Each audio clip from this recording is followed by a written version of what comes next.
Good morning, Celine, and welcome to this edition of SHS Today. First off, the long-awaited review of our special guest anchor. Sarah Yusuf explains to us how opt-out policies have an effect on students. And finishing off with a package on futures in CAD by Ava Postolka. That and more on this edition of SHS Today.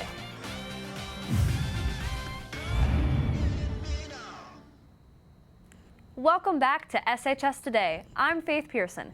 As you may know, SHS Today is run by many talented students from all over the county.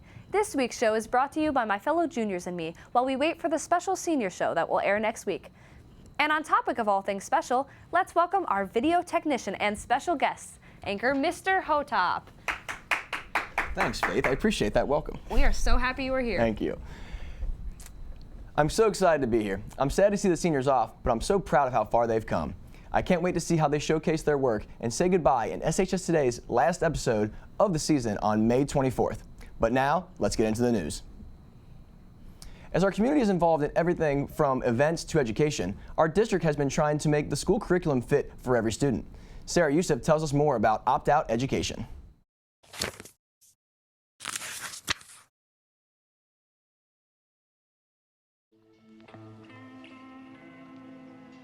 Over time, certain lessons in school curriculum have required family involvement in the decision of what they want their children learning. I think from a departmental standpoint, we've seen students or parents wanting to opt out of lessons that either involve DEI content, so diversity, equity, and inclusion content, and also a little bit about racial content. And so it would be anything from perhaps portrayals of certain groups of individuals in one light or another. And then also in the past, we've also had some objecting on religious basis. So those would be kind of the three areas that we've seen people looking to opt out. Families have different choices, and with that comes different needs for students' education. But students opt out for various things. It's not just limited to English.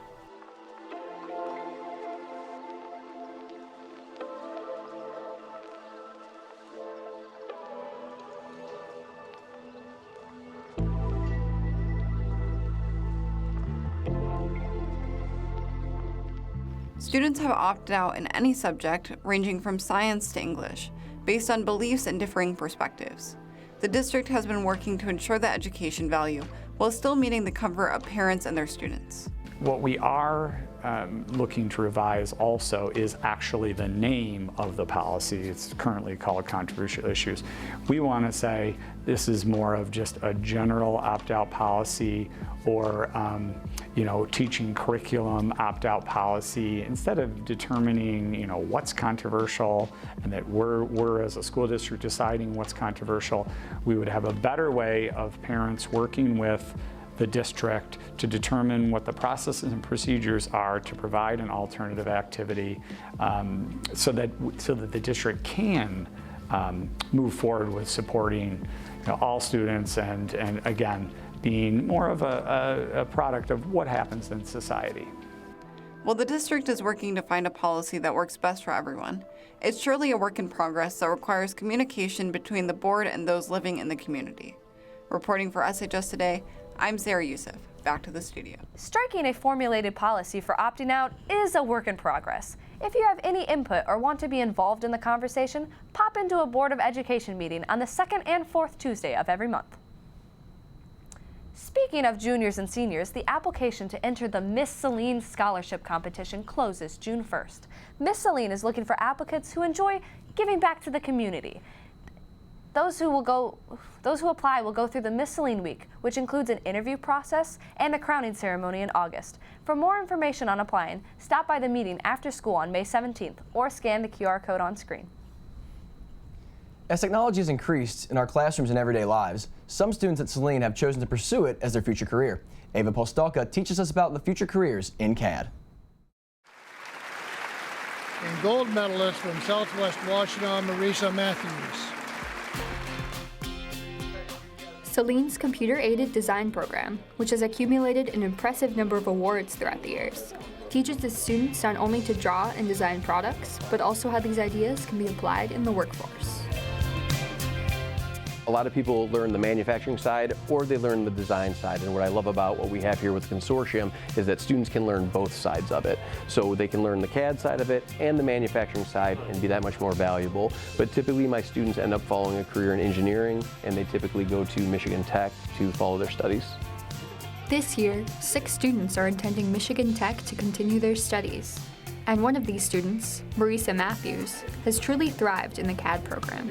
I plan on going into mechanical engineering, and because of the CAD program, I've already seen firsthand how it's prepared me. We really get to see both the creative side and the manufacturing side, which makes us really valuable in the workplace. Not only does the program prepare its students for the outside world, but it also competes in a number of prestigious competitions.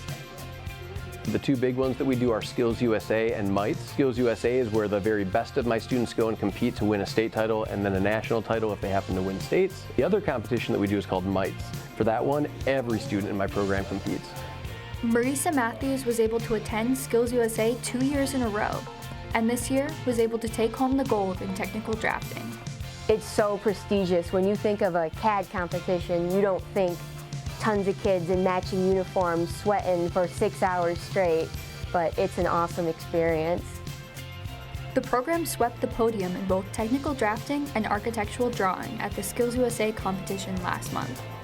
And with these achievements, they will go on to become better prepared for careers in STEM fields. I'm Ava Pistolka, reporting for SHS Today. Back to the studio.